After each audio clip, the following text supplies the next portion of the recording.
kapal pengangkut nikel dari Raja Ampat bernama Dewi Iriana dan JKW Mahakam. Nama-nama kapal tersebut dikaitkan dengan nama mantan Presiden Republik Indonesia Joko Widodo dan istrinya Iriana. Hasil tambang tadi, ore nikel itu dikirim ke smelter yang ada di Weda Bay, Maluku Utara, di mana itu adalah milik Cina. Sampai di sini kita paham kalau hilirisasi nikel yang dimaksud itu adalah hulunya Indonesia, hilirnya adalah Cina untuk mendukung produksi mobil yang ada di Cina, mobil listrik, di mana Uni Eropa yang lebih dulu memproduksi mobil listrik menggaungkan revolusi energi di bidang mobil listrik ini.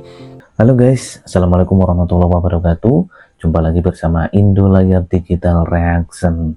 Berita terbaru guys, tentang armada yang dipakai untuk mengangkut nikel di Raja Ampat itu bertuliskan JKW dan Iriana ya, yang dimana nama itu sama dengan presiden ketujuh kita ya, yaitu Pak Jokowi ya. Dan juga nanti akan ada video-video tentang Menteri Bahlil atau Menteri ESDM berkunjung di GAG ya, atau Pulau GAG ya, dan dari situ warga banyak yang mengaku bahwa di Papua itu baik-baik saja dan disuruh melanjutkan tambang nikel. Oke, kita langsung ke videonya saja guys.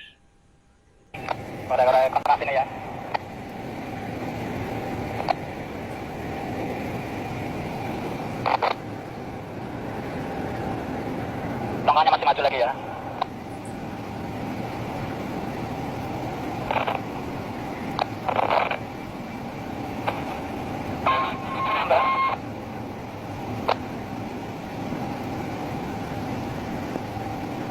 Mana masih ngikut tambah? Masih netral ya, Jokowi. Jokowi masih netral. Tongah-tongah. Ikan. Oke, pelan kasih maju lurus, Jokowi. Maju lurus pelan. Kencang air jaket ya, bisa langsung melampung nanti wer. Dikodi.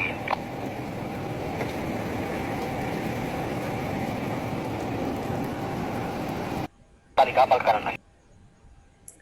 Nah ini dia ya, terlihat kapal itu tertuliskan JKW dan Iriana ya, dan juga tadi terdengar suara Jokowi juga ya. Oke, kita akan baca komentar ya. Jokowi perampok kekayaan alam Indonesia ya. Masa iya sih seluruh Indonesia kalah sama satu orang? Kapal dia punya, tambang dia punya, utang rakyat yang punya.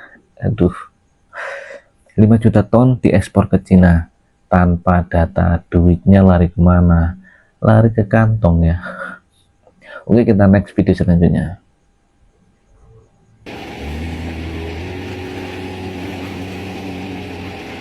Tahan ke tersambah, maju rapatnya guys. Dewi Iriana 2 ya, tertuliskan di kapal ya.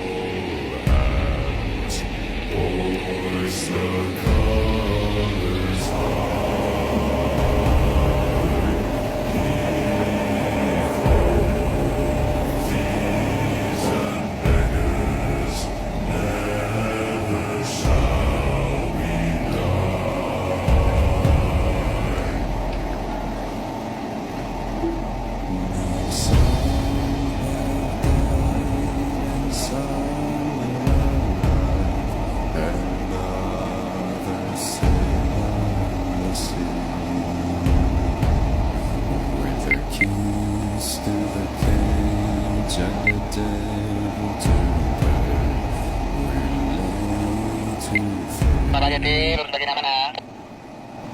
Luruskan. Sekarang luruskan dan bisa ke kiri-kiri dulu, luruskan. Kanan-kanan atau kiri-kiri?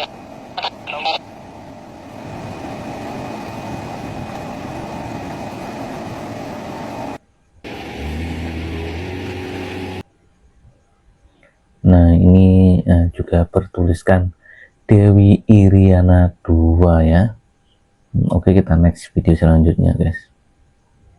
Ramai di jagat maya nama kapal pengangkut nikel dari Raja Ampat bernama Dewi Iriana dan JKW Mahakam. Nama-nama kapal tersebut dikaitkan dengan nama mantan Presiden Republik Indonesia Joko Widodo dan istrinya Iriana. Sejumlah kapal yang terkait dengan penambangan nikel di Raja Ampat memang memiliki kode nama Iriana dan JKW. Namun hingga berita ini diturunkan, belum ada tanggapan pihak terkait mengenai penamaan kapal pengangkut nikel tersebut. Kapal tongkang dengan kode nama JKW dan Iriana diketahui terkait dengan perusahaan PT IMC Pelita Logistik Tbk dengan kode saham dolar PSSI di Bursa Efek Indonesia atau BEI. PT IMC Pelita Logistik merupakan perusahaan logistik dan transportasi laut yang jasanya digunakan oleh perusahaan pertambangan, terutama batubara di Indonesia. PT IMC Pelita Logistik Tbk, dahulu PT Pelita Samudra Shipping Tbk, didirikan di Jakarta pada tahun 2007 sebagai perusahaan logistik dan pelayaran. Perusahaan tersebut memiliki 85 armada yang terdiri dari 38 kapal tunda, 37 tongkang, 3 unit fasilitas pemuatan terapung, 1 floating crane, kemudian 4 kapal kargo curah kelas handysize dan 2 kapal kargo curah kelas Supramax. Perusahaan ini terutama melayani perusahaan batubara seperti Sakari Resources Group, PT Adaro Indonesia, MGM Coal, dan Tanito Coal. Kantor berlokasi di Menara Astra lantai 23 Jakarta dengan kantor cabang di Samarinda, Banjarmasin, Sangkulirang, Muara Pantai, Palembang, Python, dan Makassar.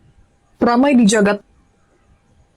Nah, itu tadi video tentang kapal yang bertuliskan Dewi Iriana dan JKW yang diduga mirip nama mantan Presiden RI ya, yaitu Joko Widodo ya. Oke, kita akan baca sedikit komentar guys. Makin parah mau jadi apa negeri ini. Kalau tidak ada yang ngaku, ayo ambil rakyat saja ya, masuk ya. Kalau masih manusia tidak ada yang sempurna, lihat uang miliaran berubah, tidak ingat yang mau mati. Katanya seperti itu guys. Oke, kita next aja. Gue akan bahasin dari 4 aspek: sejarah, geopolitik, konspirasi, dan kerusakan alam. Yang pertama kita sejarah dulu ya. Sejarahnya banyak kreator bilang ini dari tahun 98 dimulainya. Padahal 98 itu adalah awal kontrak karya untuk tujuan eksplorasi. Kalau kita merujuk eksplorasi ini dimulai dari 1920 justru pada zaman Belanda. Ya, tahun 99 hutan tersebut dinaikkan fungsinya menjadi hutan lindung oleh pemerintah Gus Dur. Ya, dan status hutan lindung tersebut dicabut di zaman pemerintahan Megawati. Kemudian eksplorasi ini beda dengan penambangan ya. Eksplorasi tersebut dilanjutkan kembali di 2003 dengan cakupan lahan yang lebih luas. Mungkin pemerintah saat itu berharap ada cadangan emas di sini, mungkin ya, gitu.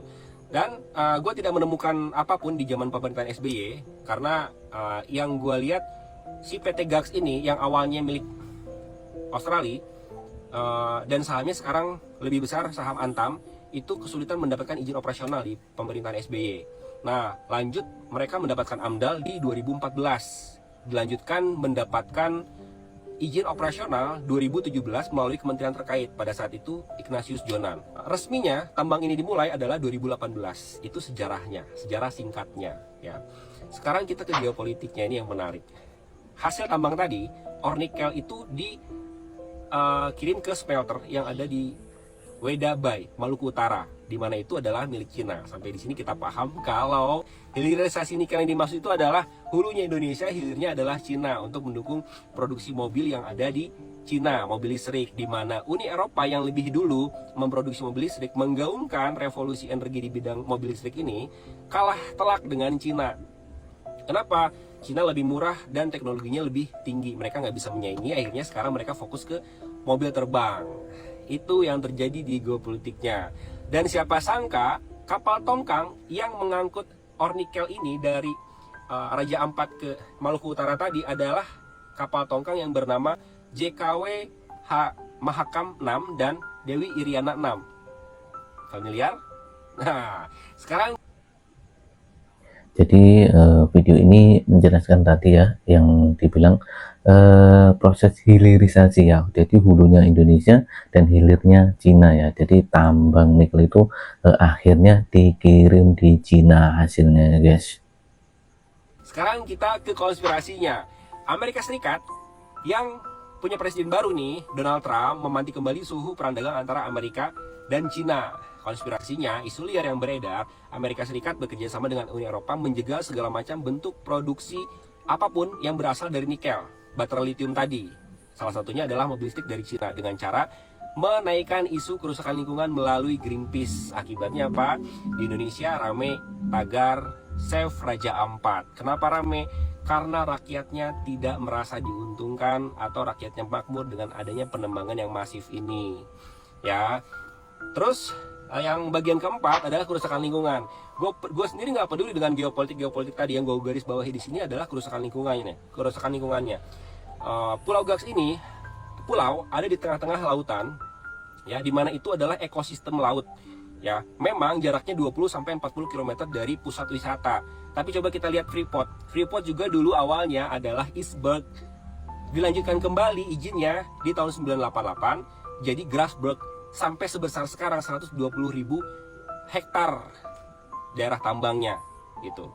Nah, di ekosistem laut ini ada 2.000 lebih spesies ikan, ada habitat penyu, ada habitat terumbu karang.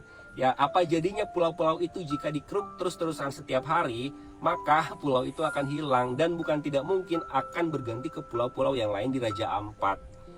Ya, dan saat lo snorkeling, mungkin diving, bukan gak mungkin lo akan nabrak kapal tongkang.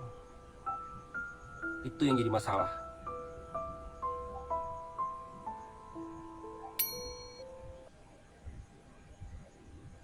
Oke, itu tadi penjelasan tentang kronologi lengkap dari mulai sejarah, geopolitik, konspirasi, dan kerusakan yang ditimbulkan penambangan Raja Ampat ya. Oke, kita next saja video selanjutnya. Baik-baik saja. Raja Ampat ini baik-baik saja dan kami ini anak-anak Raja Ampat. Oke, dari hasil video yang tersebar di media sosial khususnya Facebook, yang mana mama di Pulau Gak bersuara bahwa Raja Ampat baik-baik saja, tidak ada permasalahan yang dibesar-besarkan oleh masyarakat. Ya, benar bahwa di Pulau Gak memang baik-baik saja. Namun saya mau kritik di sini bahwa yang jadi titik fokus permasalahan itu bukan Gak, ya, bukan Gak. Sekali lagi bukan Gak ya. Jadi di sini saya bingung, yang bodoh itu yang berbicara apalagi apa baik-baik saja, atau menteri SDM yang salah sasaran berkunjung ke Raja Ampat begitu.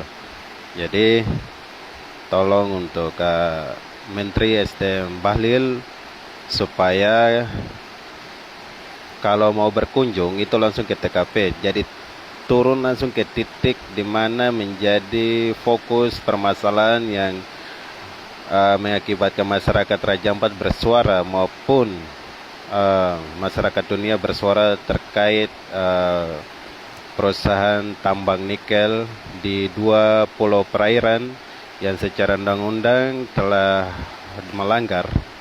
Dan saya setuju perkataan oleh kakak Imbir, kakak Charles, bahwa bila perlu jangan dievaluasi, namun ditutup.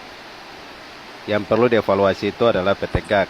Namun dua perusahaan yang beroperasi di daerah perairan yang menjadi titik permasalahan ini harus ditutup selama-lamanya. Oke, sekian dan terima kasih. Oke teman-teman, itu tadi salah satu statement dari netizen ya. Coba kita baca kolom komentarnya. Yakin itu penduduk lokal? Ya saya juga nggak yakin ya. Jelas yakinlah main-main ke GAK biar tahu bujang. Pasukan Bahlil lagi bikin konten tandingan nih. Waduh. Oke, kita next aja ya video selanjutnya. Guys, kamu lihat foto ini. Udah tahu? Kamu lihat video ini lagi. Raja Ampat ini baik-baik saja dan kami ini anak-anak. Dalam sejarah hidup saya berorganisasi, saya baru kali ini lihat tim demo paling rapi sejagat raya ini sudah kayak mau bikin kondangan. Dong bilang dong anak asli di situ. Kalau memang kamu anak asli, tolong ya. Mungkin kamu orasi begitu, kamu pakai mahkota cendrawasih, terus ada ikon bulu kasuari dan ada ukiran orang Papua. Karena Raja Ampat tuh masuk wilayah Provinsi Papua, tapi dia pemekaran ke Provinsi Papua Barat. Tanya sana ya teman-teman. Oke. Terus begini. Kami perempuan Papua tidak pernah ikat-ikat kain merah di kepala ya. Jadi kamu yang punya budaya ikat-ikat kain merah tuh tidak perlu saya sebut suku ya. Kamu bisa sadar diri sudah. Begitu. Kamu bikin lucu saja di Republik ini. Begitu.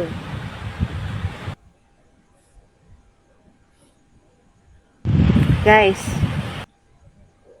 Oke, ini tadi salah satu statement dari penduduk Papua ya, yang katanya tadi itu tidak mendukung atau tentang menyangkal lah intinya gitu.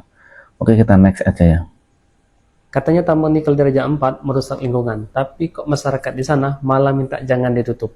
Simak sampai habis biar nggak salah paham. Bupati Raja Ampat, Ordiku Riano Burdam, bilang kalau masyarakat di Pulau Gak menolak penutupan tambang nikel milik Gak. Permintaan ini langsung disampaikan ke Menteri ESDM, Bahlil Lahadilah, saat kunjungan ke sana tanggal 7 Juni 2025. Kata Bupati, waktu dicek ke lapangan, tidak ditemukan kerusakan lingkungan seperti yang ramai dipiralkan di media sosial. Bahkan Gubernur Papua Barat Daya, Elisa Kambu, juga menyampaikan hal serupa. Warga justru minta tambangnya tetap beroperasi. Jadi gimana? Yang harus kita percaya, lapangan, media sosial, atau kepentingan tertentu? Tulis pendapat kalian di kolom komentar. Dan jangan lupa follow biar nggak ketinggalan info valid lainnya.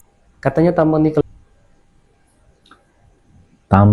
nikel Di Raja Ampat katanya merusak lingkungan, tapi kenapa warga malah minta jangan ditutup? Kan aneh guys. Papua bukan tanah kosong, Sep Raja Ampat ya. Tambang nikel yang dipermasalahkan bukan di Pulau Gap ya, tapi di Pulau Batang Pele dan Manyaifun. Kedua tempat ini baru direncanakan. Nah, seperti itu guys. Oke, kita next video selanjutnya guys. Guys, Pak Menteri kita habis kunjungan di Kerajaan Ampat. Beliau mengatakan kalau tidak ada kerusakan signifikan yang terjadi di sana akibat tambang. Pak Menteri SDM ini emang jago banget ya kalau soal menganalisa ya. Kemarin Bapak bilang kalau isu kerusakan alam yang terjadi di Raja Ampat itu adalah ulah pihak asing dengan tujuan untuk menggagalkan hilirisasi tambang nikel yang ada di Raja Ampat. Berarti maksud Bapak, kami semua yang protes masalah ini itu adalah pihak asing gitu. Kami ini pihak asing atau kami diasingkan? Hilirisasi apa Pak? Hilirisasi itu adalah pengolahan barang mentah menjadi barang jadi dengan nilai jual yang lebih tinggi. Kita punya produk apa nih pertanyaannya Pak? Sekarang Bapak bilang kalau tidak ada kerusakan yang signifikan di Raja Ampat. Sejak kapan aktivitas penambangan itu tidak berdampak dengan kerusakan alam? Sejak kapan Pak? Kalimantan saja hancur loh hutannya karena tambang. Sekarang Raja Ampat Bapak ingin hancurkan juga dengan tambang. Kita nggak usah bahas lah soal masyarakat yang tiba-tiba pakai bandana merah yang bilang kalau alam kami tidak hancur Pak, langit kami masih biru. Padahal di satu sisi banyak banget masyarakat yang demo tentang kedatangan Bapak yang bilang Bapak penipu. Oh iya, saya lupa, Kementerian SDM kan emang pernah memberikan penghargaan kepada PT GAK yang mengelola tambang ini kan. Subroto Awards dari SDM untuk PT GAK Nikel. Wow, karena kepatuhan membayar pajaknya luar biasa. Tamasya Awards dari Kementerian SDM juga karena telah berkontribusi mensejahterakan masyarakat dengan tambang. Haha, gila. Jadi wajar kalau Bapak datang ke sana bukan marah-marah karena emang mendukung kan tambang di sana. Jadi gini Pak, kami semua masyarakat protes karena kalian merusak alam secara terus-menerus. Sudah Pulau Kalimantan dirusak, sekarang Raja Ampat dirusak. Kalau terjadi pengerusakan terus-menerus pada alam kita, terus tujuan Kementerian Lingkungan Hidup ini apa? Kalau kayak gitu ganti aja jadi Kementerian Hidup, lingkungannya dihapus aja Pak. Gini Pak, alam terus dikeruk, tambang di mana-mana, tapi masyarakatnya sengsara terus. Gak usah jauh-jauh deh. Kalian mengeruk di wilayah Papua, tapi akses dan jalan-jalan di Papua itu susah semua loh. Ini lama-lama habis semua nih pulau-pulau nih.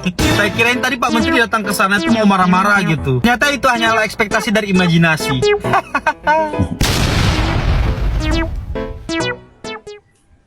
Guys, Pak Menteri kita Oke guys, itu tadi salah satu statement dari netizen ya. Pak Bahlil kunjungi tambang nikel Raja Ampat. Kementerian ESDM klaim tidak ada kerusakan lingkungan. Katanya Pak Bahlil itu tidak ada kerusakan lingkungan ya di sana. sedikit ganjal ya.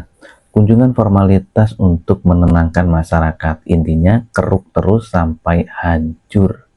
Urusan nanti itu rusak atau enggaknya, yang penting hilirisasi ya, katanya seperti itu guys. Oke, kita next aja ya.